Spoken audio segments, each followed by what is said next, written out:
welcome back to the Mini Weekend. I'm your host, Jack. Let's get into it, Mini.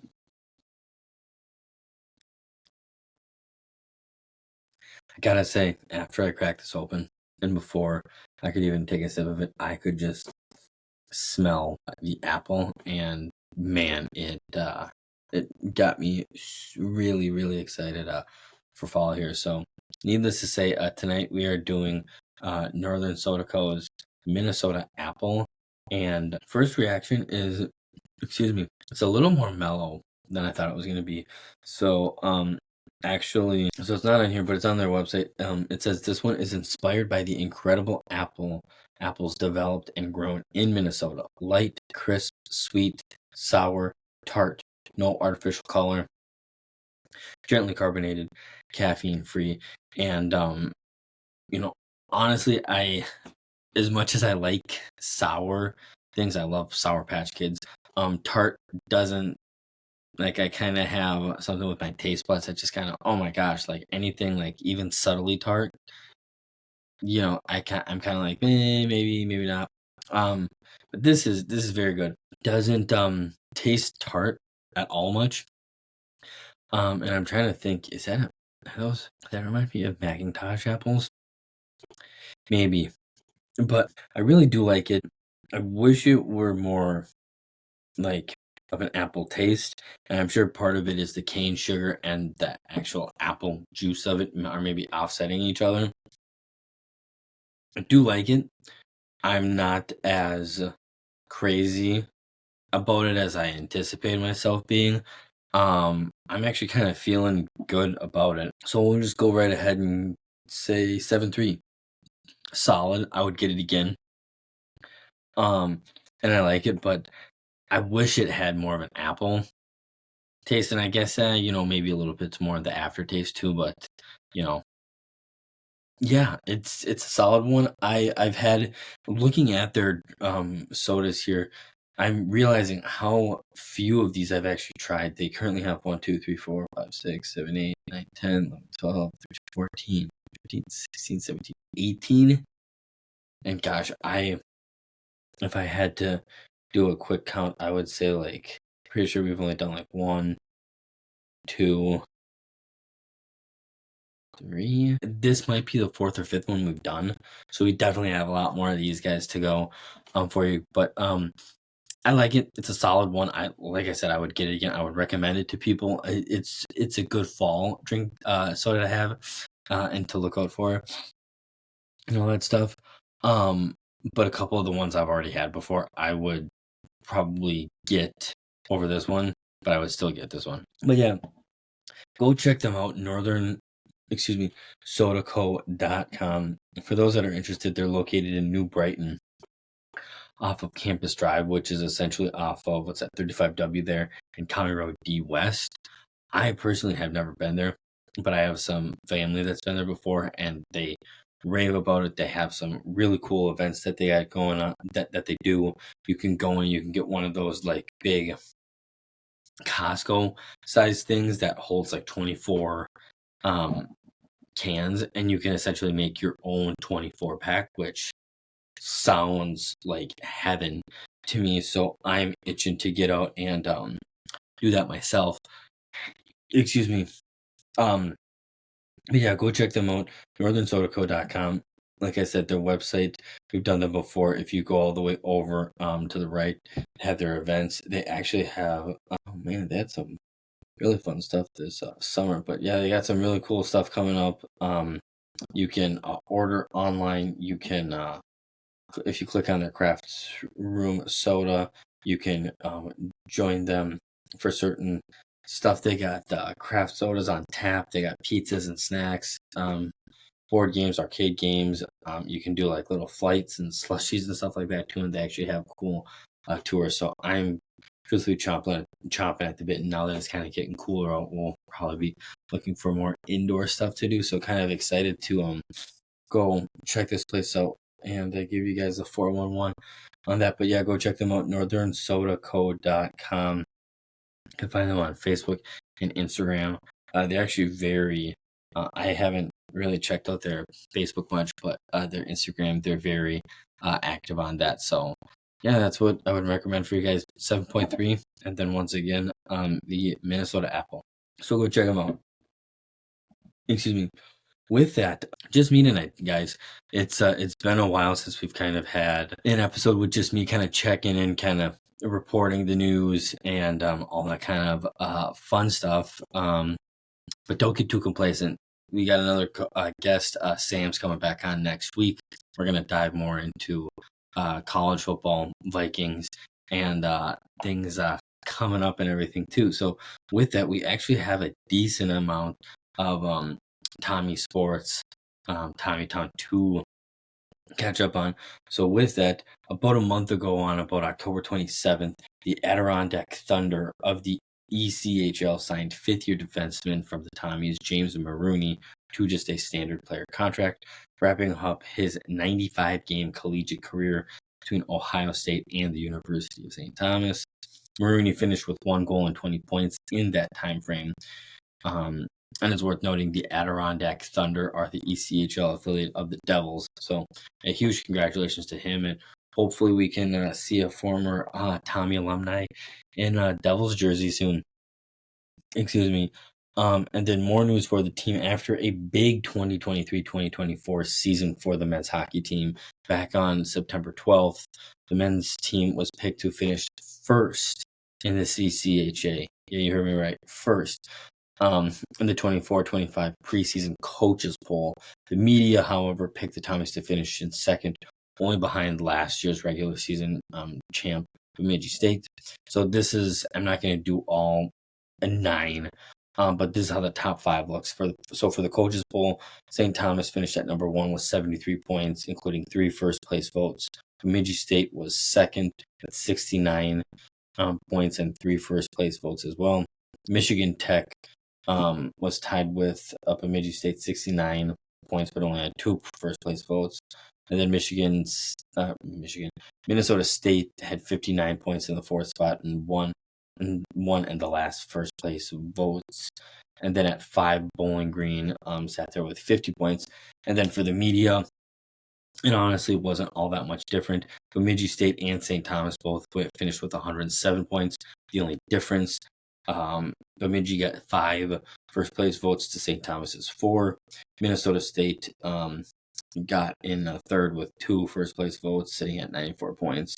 And then the last first-place vote actually went to Michigan Tech, who had 92 points. And then, you guessed it, Bowling Green came in at 5th. So I gotta say, I'm a little surprised. I know St. Thomas kind of came alive at the end of the season there.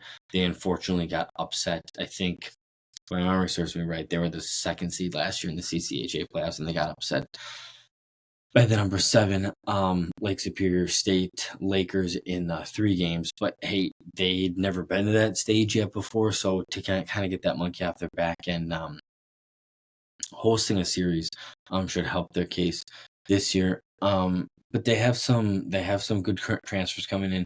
They have a couple solid players returning, and head coach Rico Blasi is pretty excited for this incoming freshman class as well.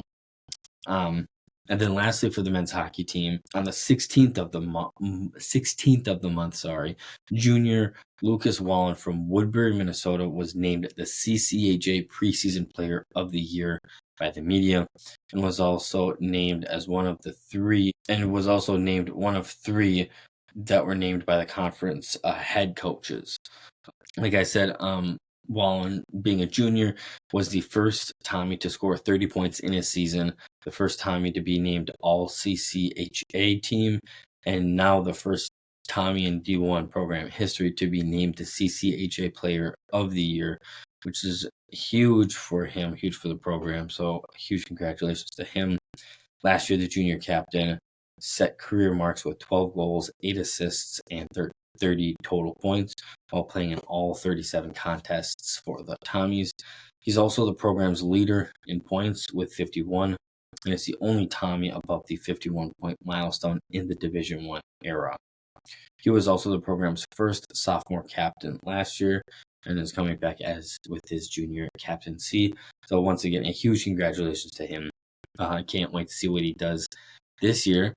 And then for the women's team, back on the 16th as well, the WCHA came out with their preseason poll for the women's team, and they finished, what was that, 6th, ahead of both Minnesota State and Bemidji State. So last year's national runner-up, Wisconsin, was picked among the league head coaches to win the WCHA title, regular season title this year. And it's also worth noting that the top 4 teams in their preseason poll that came out all qualified for the NCAA tournament last year. So it's not like these are just average teams. So once again, Wisconsin first place with 46 points. Ohio State was second with 43. Minnesota, University of Minnesota, was third with 40 points. Minnesota Duluth rounded out the top 4 with 31 points. And then there was St. Cloud State, who was 5th with 25 points, and then the Tommies in 6th with 17. So, once again, it's going to take some time, but I really do believe within the next 5 to 6 years from now, they will be competitive and playing with those teams. I'm not saying they're going to necessarily win the entire CHA, because winning a conference title with the likes of, the University of Minnesota, who's been a perennial powerhouse, Ohio State, Wisconsin, is going to be tough. But all you really want this team is to be competitive and be in the thick of things. So, and it's also worth noting they will actually be getting their season underway in just over 2 weeks, as they will play a home-and-home series against the Minnesota State Mavericks on October 11th. Excuse me. And then moving on to the basketball teams. Yes, college basketball, we are not far away from. Earlier in the month, the non-conference schedules for the men and women's basketball teams were released. I can't remember when it was. It might have been the first video podcast we did. But for maybe about a month or so now, the conference schedule has already been in place. For the men's team, I didn't write all of the times down, but I believe they do have their times in place. As for the women's team, I think most of the times are to be determined, or they just at least didn't have them listed yet. So without further ado, the men's basketball team will kick off the season starting on November 4th, hosting North Central from Minnesota.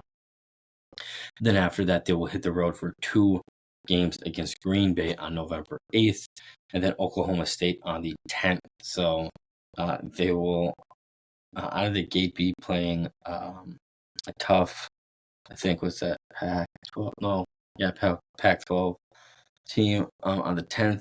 Then they're going to come back home for a single game against St. Norbert's on November the 15th before heading back on the road for about a week.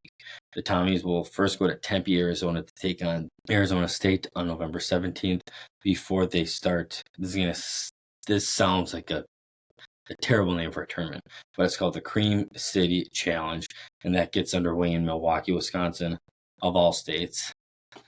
And they will take on Wofford on the 22nd, Portland State on the 23rd, and then they will round out that tournament taking on the University of Milwaukee on the 24th before the Thanksgiving break.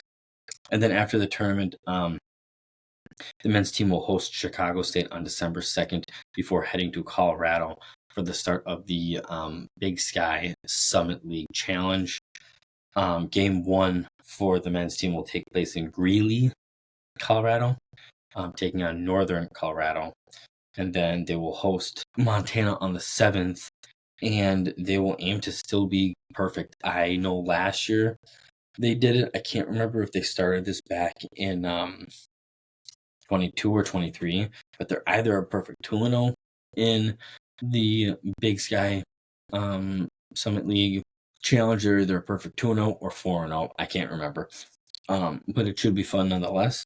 And then before the Christmas break, they will host Western Michigan on the 13th, and then Crown on the 15th, before traveling to Bowling Green, Ohio for a game against Bowling Green on the 21st. And then after the Christmas break, they will take a quick trip to California for their last non-conference game against UC Irvine on December 29th. and last game of the year, or last game of 2024. And then after that, they will come back. And after the new year, I believe it's January 3rd or 4th, they start their conference schedule that we've already gone over as well. So that's for the men's team. And then for the women's team, they too will kick off the season on November 4th as well, as they're going to be taking on the University of Milwaukee in Schoenecker Arena. And then on the 7th, they will get a visit from Crown, Minnesota as well. After that, they will hit the road for 4 straight games, taking on Northern Illinois on the 10th, Iowa State on the 14th, Wichita State on the 16th, and the University of Oakland, Michigan on the 21st. And then wrapping up the month of November, they will host McAllister on the 29th of November, 25th, right before Thanksgiving break as well. And then for the Big Sky Summit League Challenge for the women, they will take on UIC in St. Paul on December 1st. And then they will take on UIC before the challenge on December 1st. And then for the challenge, they will play host to Northern Colorado on the 4th before traveling to Moscow, Idaho. I believe the men made that trip last year. I never knew there was a Moscow, Idaho, but now you do, and now I do. And they'll go there for a game against the University of Idaho on December. And then the ladies team after that will have about a week off before they host Western Illinois on December 14th. Then Drake on December 21st. And then after the Christmas break, the women's team will also wrap up the 2024 and non-conference part of their schedule on the road against Eastern Michigan on the 29th as well. So that is what we have for the men and women's basketball teams. It's crazy to think we're as close to college hockey, college basketball, NHL hockey, NBA basketball. Blows my mind. It's crazy to me that we're already 3 weeks into the NFL season, which is pretty crazy. But before we get ahead of ourselves, we have some football to talk about. So I feel bad. We've had a handful of guests on the podcast recently, and we've talked a lot of college football, kind of specifically the University of Minnesota.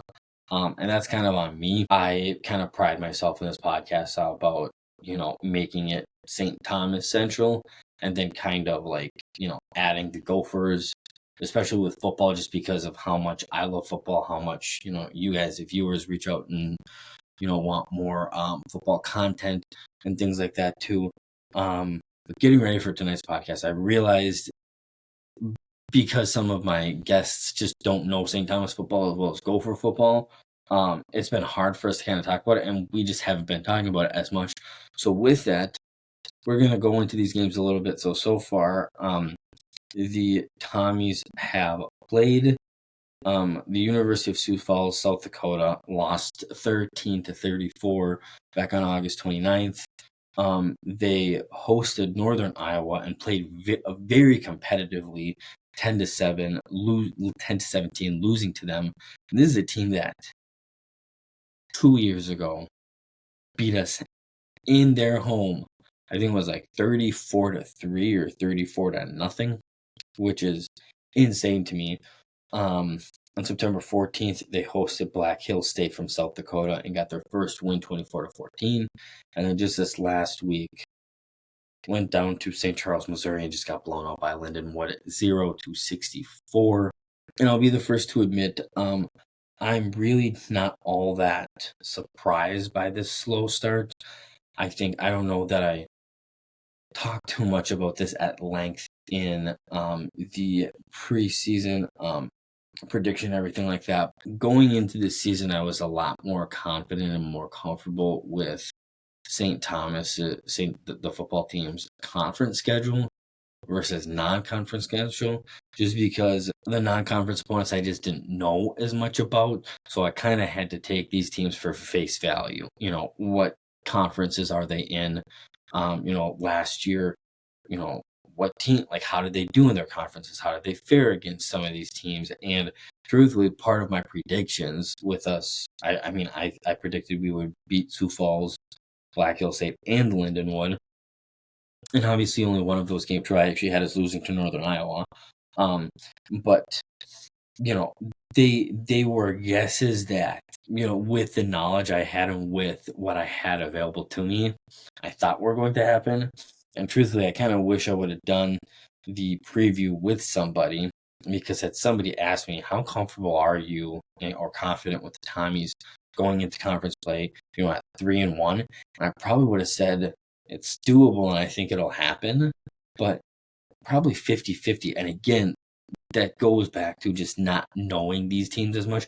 Obviously, I know Northern Iowa a little bit better because they're one of the powerhouses that you see quite a bit, and those kinds of things. But other than Northern Iowa, and then obviously teams like Stetson, Morrisville, Valparaiso, San Diego, Morehead State, Drake, Butler. Those teams I feel like I know more about because they're teams that on a yearly basis St. Thomas is winning. So truthfully, I mean, this team still has the capacity, despite being 1-3, they have the capacity to run the table 1, 2, 3, 4, 5, 6, 7, 8, and finish the season 9-3. Unfortunately, I had us going, I think, 10-2, and so the best they can do is 9-3.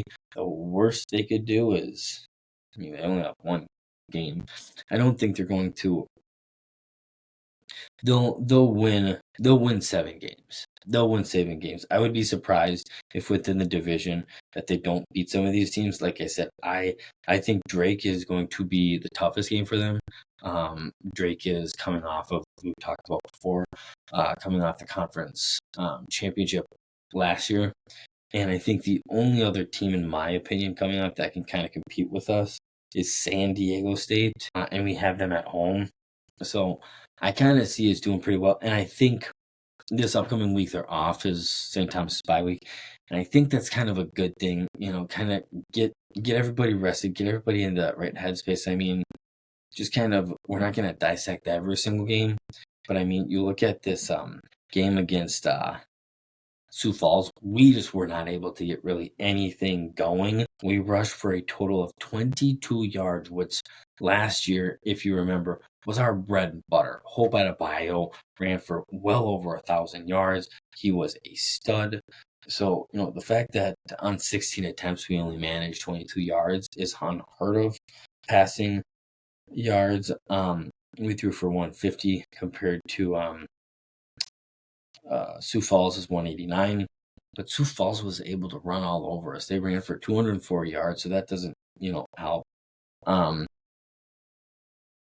And then, yeah, I mean, we gave up. We threw one interception, I think, and I think it.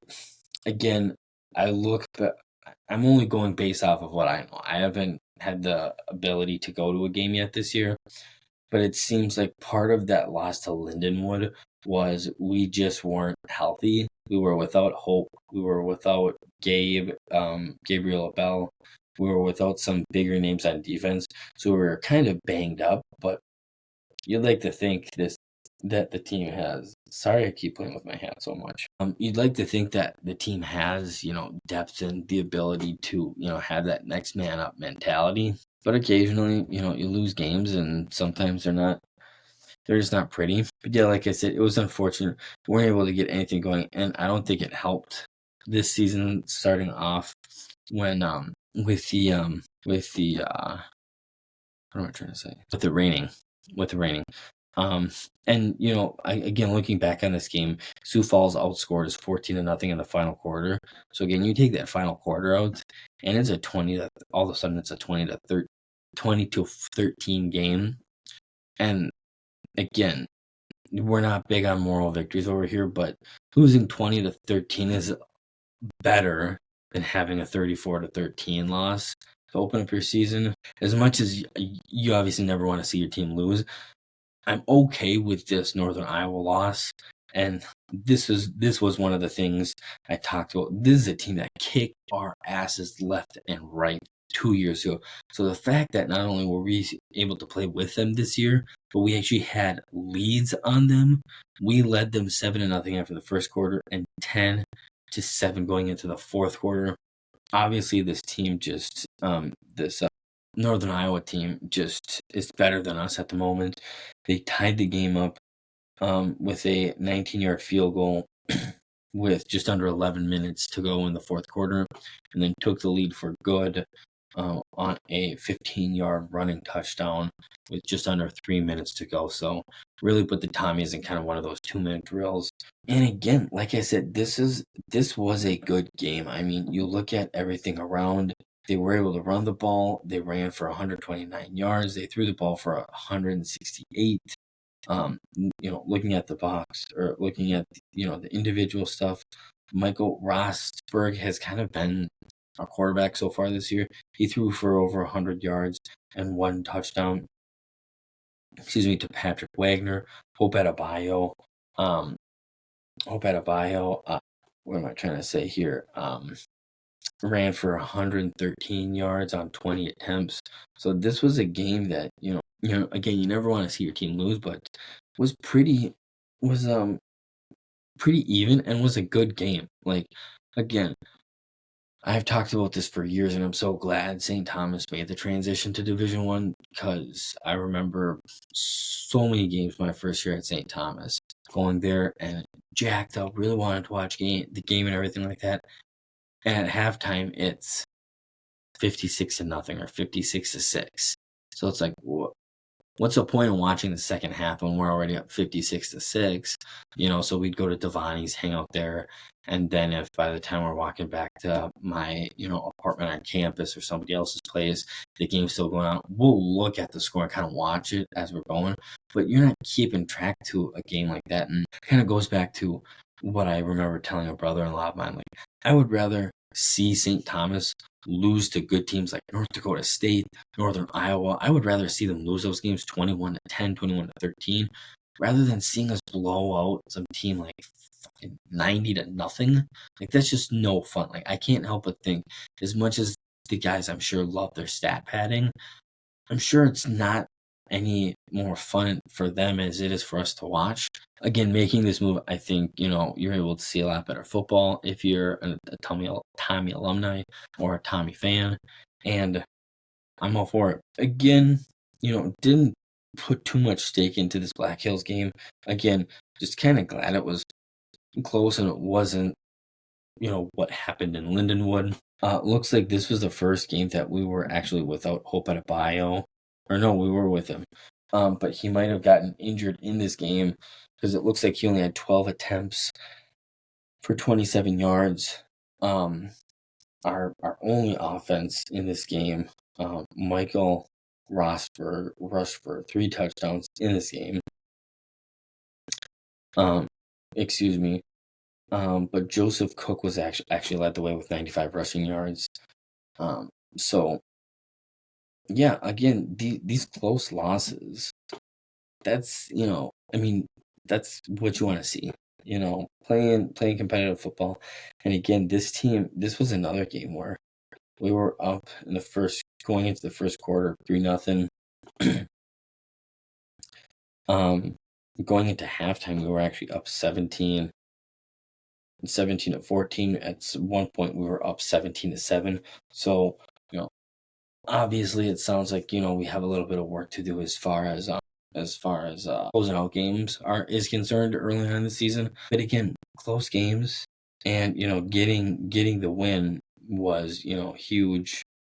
Sorry, I don't know why I said closing out games. This was the game we won, 24-14.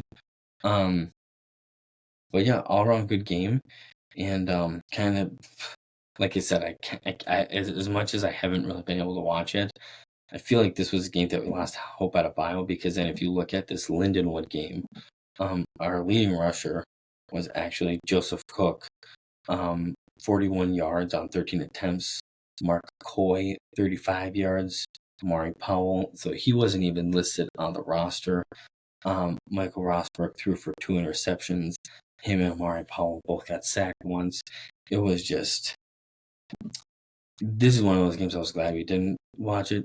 It looks like that second quarter was just 35 points. Again, you take that out, all of a sudden you're looking at what's that?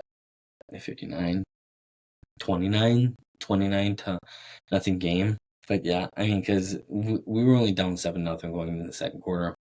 So you kind of have to look at some of those things, and yeah, onward and upward. Like I said, we have Stetson coming up here.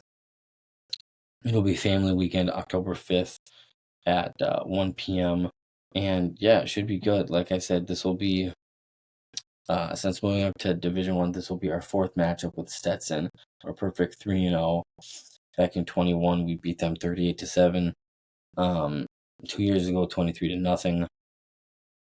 And last year, 21 and 23 were both away. Last year we beat them 38-6. So,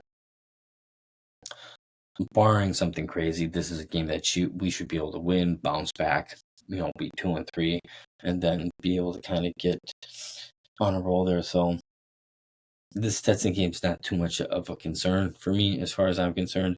But yeah, obviously can't wait to see them kind of get back into the swing of things. And then on to our Minnesota Golden Gophers. That first half wasn't too bad. We went into halftime against the Iowa Hawkeyes up 14-7. But my God, we just looked lost in that second half. We could not do anything. We couldn't run. Like, they figured us out and they stopped us every which way. Caleb Johnson ran all over our defense. Ran for, what was that, 1, 2, 3, 3. I mean, he single-handedly beat us. He ran for 3 touchdowns and a total of 206 rushing yards. That just can't happen. If you're trying to be relevant, if you're trying to win games, you cannot allow someone to run for over 200 yards on you, which is just inexcusable. But with this kind of an output, I'm not gonna lie to you guys, it makes me very nervous for next week going to the big house in Michigan. I just hope it's not a bloodbath. But anyways, yeah, let's we'll get into our college picks of the week. Let me get those up for you guys here. So, the first game that I actually like are the Miami Hurricanes. They're 19-point favorites over Virginia Tech. Last year they crushed South Florida, and I think they're poised to do it again over Virginia Tech. They only really seem to be good when it's at home and at night. Miami's going to be at home. And I think on top of that, last year Virginia Tech was just trash against top teams in the nation, and that just doesn't go away like that. So I expect the Canes to cover comfortably. Should be at least a 21-point game as far as I'm concerned, probably even 24. A second game I like, Florida State, actually. They're 6-point underdogs at SMU. And look, I think part of the slight coming towards Florida State is they're doing a lot worse than they were supposed to be doing this year. So as much as I think they're not great, they're not really a good team this year. I think they have a good enough decent to cover the spread here, especially against an easier team in SMU compared to some of the other teams that they have already played and seen this year. I think, this is a game that Florida State has the capabilities of winning. If nothing else, I don't think they'll lose by more than a touchdown. And then brings me to my third and final one. Michigan. They're only 9-point favorites over the Gophers. And let me just preface this by saying it brings me no joy to pick Michigan over the Gophers and to pick the Gophers losing to Michigan. But man, like I said, this last week against Iowa just really doesn't have me feeling good about this game or this team going forward in Big Ten play, to be completely honest. But I'm not going to lie to you guys. I can't believe the Wolverines are actually only 9-point favorites over us, especially with this being in Michigan at home. So truthfully, that's a big reason for why I picked this game and why I'm taking them. I mean, and honestly, I think if this Minnesota Gopher team lost to Iowa by 17 points, hopefully we can replicate that against Michigan. Because my God, I have a bad feeling this could turn into like another 52-10 game like it was last year. So Hopefully it's not. Hopefully it's not. So yeah, nothing to really comment on for the Wild or Minnesota Timberwolves yet. But it is worth noting the Wild have already kicked off their preseason, and they already have a win against Winnipeg, and are currently playing Dallas in Dallas tonight. Yeah, they will be kicking their season off not far from here on October 10th, wrapping their preseason on October 4th, which is actually the same day that the Minnesota Timberwolves will be starting their preseason schedule in LA against Lakers. So yeah, that's what we have on those teams. Before we move on, again, with it just being me, wanted to do another quick local business shout out. So not this last weekend, but 2 weekends ago, I was up north with my family in Park Rapids and found this really, I don't know if it's super new, but newer candy store. It's Enjoy. So for those that have been up to Park Rapids before, I'm sure you've heard of and know Cousins Candy Store. I was so pumped. Unfortunately, they were already closed for the season, and they had a place. They have a sister store across the street from them, and instead of checking out that one, we just kind of walked down the same side of the road, hit up a couple places, and found this place. If you're up there, you have to go check them out. They got just as much candy, it seems like, if not more, than Cousins. They have homemade fudge, gourmet chocolates, roasted nuts, ice creams, and all that crazy stuff. They actually have a second location in Walker, Minnesota. So for my northern listeners, Park Rapids and Walker, go check them out. You will not be disappointed. Between myself and my kiddo, we got a couple pounds worth of candy, and we got what I thought was probably $30 to $38 worth of candy, and it was, I think, I don't even know if it was $20, and if it was barely. So I'd recommend it. Worth a trip. Plus, Park Rapids is gorgeous. So if you're already up there, definitely go check it out. And if you're not, should be one of your next trips, especially in the fall. It's beautiful up there. So yeah, I wanted to give them a quick shout out. They don't have their own store, unfortunately, but you can find them on Instagram, enjoy.my.store, and it looks like they have a it looks like they have a Facebook page as well. So go check them out and let me know what you think. So before we let you guys go here, then for the night, how about them Vikes? I mean, we've gone over this. I had us going 1-2 through our first 1-2 or 2-1 in our first 3 games, and holy shit! Not only have we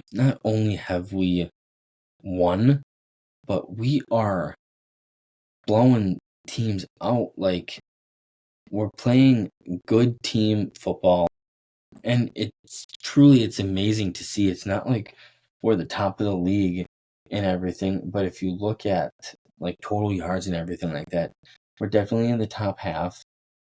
But points for, this is where it really gets me. We're third in total points with 85 through the first 3 seasons, first 3 games, and also averaging 28.3. And then on the flip side of things, how many points? So what was that? I think I said 80. I just said 85.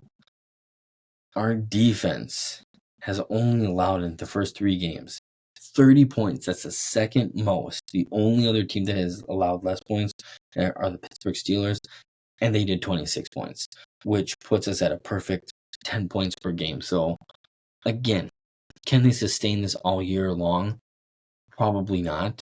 But to be early on this high in the league as far as points per game and points against per game is impressive, because I think I speak for a lot of people where I think these first 5 games we were really going to struggle. I think a lot of people had us starting, 1-4, 0-5, 1-6, 0-6, things like that, and not 3-0. So the fact that, and that was another thing I was going to say too. The fact that not only these last 2 weeks have we beat San Fran and have we beat Houston, but those are two teams that the league loves. Everybody loves. They're two of the prominent, better teams in the league, and we made them look like mincemeat.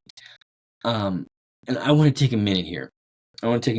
Because, again, we talked about it at length. I know other people have talked about it at length. The biggest question for this team coming into the season was going to be, how is this team going to mesh and act together? I think the smart analysts out there understood, okay, on both sides of the ball, the Vikings have talent. They got a lot of talent. Bringing in guys like, Aaron Jones, still keeping, having Justin Jefferson, bringing in Blake Cashman, Jonathan Bullard, Greenard, Van Ginkel, all that stuff. So the big thing was going to be, how are they going to mesh together? Well, let's throw some stats at you guys here. For some of the new guys, Aaron Jones is 10th in the league with 228 rushing yards through 3 games, with a TD, and then he also has 12 receptions for just under 100 yards, 97 yards, and another TD. Then a lot of the new additions are actually on the defense. So let's listen to some of these stats. Jonathan Bullard, 3 games in, 7 total tackles, 4 tackles for a loss. Blake Cashman is leading the team with 23 total tackles, 1 sack, a tackle for loss, and 3 passes deflected. Jonathan Greenard, 6 total tackles, 4 sacks, 3 tackle for losses. Andrew Van Ginkel, 14 total tackles, 3 sacks, 3 TFLs, and a pick 6. Jahad Ward already has a fumble recovery. Stephon Gilmore has a tackle for loss, 14 total tackles. Kamu Gruber-Hill, 3 total tackles, and an INT. I mean, the list goes on and on. And even in 2 games, Dallas Turner, 5 tackles, a sack, and a tackle for yard. So, I mean, this team is terrorizing quarterbacks. So if we can continue to do that at some level the rest of the season, I'm telling you, again, looking at this schedule, and this is another thing a lot of people don't want to talk about. Sam Darnold, with a handful of guys that not many people knew about, beat the San Francisco 49ers in the fourth quarter without Justin Jefferson, I was going to climax up to that. One, not only with no Hawkinson, not only with no Jordan Addison, but no Justin Jefferson for that fourth quarter. So that's saying something. And truthfully, the fact that I think even if we lose the next 3 games and are 3-3, and Hawkinson back for that stretch, I mean, right now, Rams game, Indy game, Jacksonville game, Tennessee game, Chicago, Arizona, Atlanta, Chicago, and Seattle. We'll win 8 of those games, if not 9 of those games. And we're already 3-0. So, again, this is just a team that, I'm so glad we have Sam Darnold. I don't think anybody could have seen this coming. But I think that, again, the talent's there. I think this is a perfect example of him rejuvenating his career, but a perfect example of, hey, he's not a Tom Brady. He's a system quarterback. Kevin O'Connell is playing to his strengths, and he's thriving.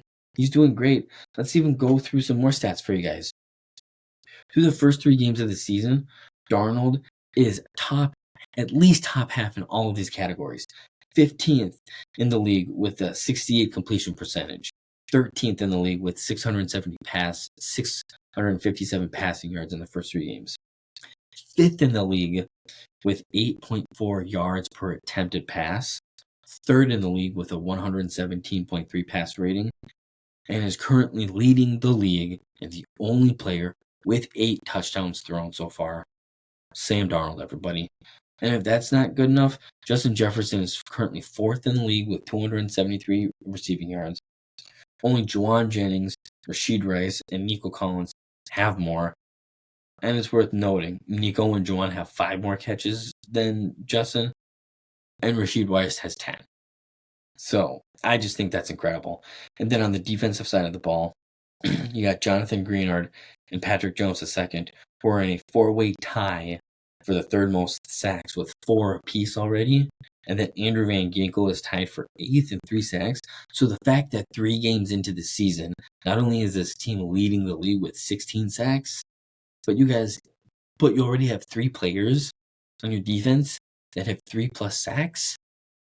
I mean, this defense, like, again, is this level of Minnesota football going to sustain the entire season?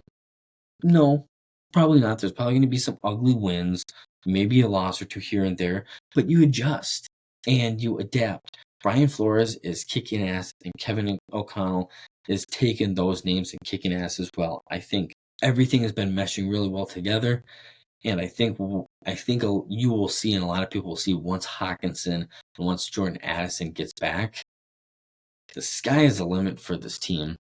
And I will be the first to admit, once everybody is completely healthy, as much as I don't want to get ahead of myself this season, this is a team that is capable of getting to the NFC Championship game. Will it happen? I certainly hope so. But they have the ability to do that. So with that, we're going to start getting into week 4. And I'm going to be honest with you guys. This is going to be the first game in Green Bay that I'm going to flip on. I originally had us losing this game in preseason, but given their current quarterback position, I'm going to pick us to win this game. I think you look at their quarterback situation, and I think you're either going to have a backup quarterback in Malik Willis, who is definitely more mobile than Jordan Love, but you have a backup nonetheless. Or if Jordan Love does end up playing, he's going to be at 80%. And you're probably not going to want the Vikings defense trying to get to him with all the weapons that we have. Sorry, is that it? All right here. So I think we win this game in Green Bay, and I think we continue on this reign of terror and show the league that we're not fucking around. Like, this is us. I have us winning this game 31-14. Like I said, I think as good as this team and defense looked last week, we're getting Pace back. I forgot about that. We're getting Ivan Pace back and Dallas Turner.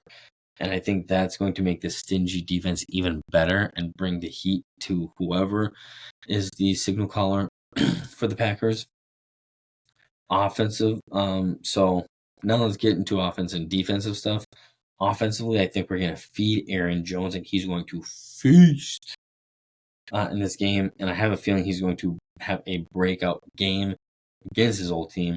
And I think between rushing and receiving, he's going to have at least 2 touchdowns and get that Lambeau fucking leap as a Viking. I love that for him. And I love the energy this guy brings to the team. It's not 2017, 2018 Delvin Cook, but it's electric, man. And then as for the defensive side of the ball, I got the young gun having a day. I think Dallas Turner comes back and gets 2 sacks. He's well rested, and with how he was talking about how minor his injury was, even getting up to the Titans game, I can't help but think him missing that game was more precautionary than it was anything else. But couple that with just how much trouble the likes of Greenard, Patrick Jones II, and Van Ginkel have been that I've mentioned so far in the first 3 games, I think he's going to be more of on a backup role, just from the sense of, hey, these 3 guys have been terrorizing quarterbacks. We got to take care of them. And I think he's going to take full advantage of that and should be a phenomenal day for that defense. So like I said, with that said, let's get right into our picks for the week. Obviously, with everything I just mentioned, I'm taking the Vikings plus 2.5 in Green Bay. Clearly, the odds makers in Vegas still aren't sold on us, despite us beating 2 of the top teams in the league handily. And might I have you, 2 of the top teams, but also 2 of the top quarterbacks that people are all over. Brock Purdy and CJ Stroud are talked about just as much as Lamar Jackson, Patrick Mahomes, Joe Burrow. Like, the league and fans love these guys, and we made them look like nothing. In fact, between those 2 guys, I think we sacked them 10, 11 times. which is insane. Lock of the week, I'm going with the Jets -7 over the Broncos. Bo Nix, I think, will keep starting over former Jets first rounder Zach Wilson. And I think this is going to be a little bit of a juicy revenge game of the Jets offensive coordinator, Nathaniel Hackett. Yeah, I think Aaron Rodgers got rolling last week, and Denver's just not going to be able to stop the Jets' 1-2 punch in the running game of Breece Hall and Braylon Allen. And I think Saleh's defense is just going to tee off on Nix for some takeaways, and Rodgers is going to be able to capitalize on mistakes from the rookie quarterback. And then lastly, my upset of the week is going to be, give me the Commanders +5. As much as I love Joe Burrow and my Cincinnati Bengals, they made him look not great. I like Jaden Daniels. He single-handedly talked his offensive coordinator and head coach into going for it on a key fourth down play that helped them convert and do another fourth down conversion and essentially win the game. But yeah, I think Jaden Daniels is going to throw a little bit more downfield again in favorable spots. And I think Washington's just going to feel a little bit more at home in Arizona instead of feeling more like a desert trap. And I think after a game he had over Cincinnati, this guy's confidence is at an all-time high. You know, I do have the Cardinals getting a little bit better, and I still don't think they're going to be a terrible team this year. I just like the Commanders in this game. So, yeah, that's what I have for you guys. And then before we let you guys go, mini weekend pick'ems through the first 3 weeks. Congratulations to the following. Currently, Jay Hughesy 7 is in sole possession of first place with 320 points. Josh 90 is in second place with 310 points. And then Under the Giants picks 1 and Jandernuts picks 1 are both tied at 300 points. So we got some heavy hitters this year, guys. Some heavy hitters, and it's going to be a fun one as we get into the thick of the season. And then lastly, congratulations to Katie Cashman winning the Week 3 first touchdown challenge.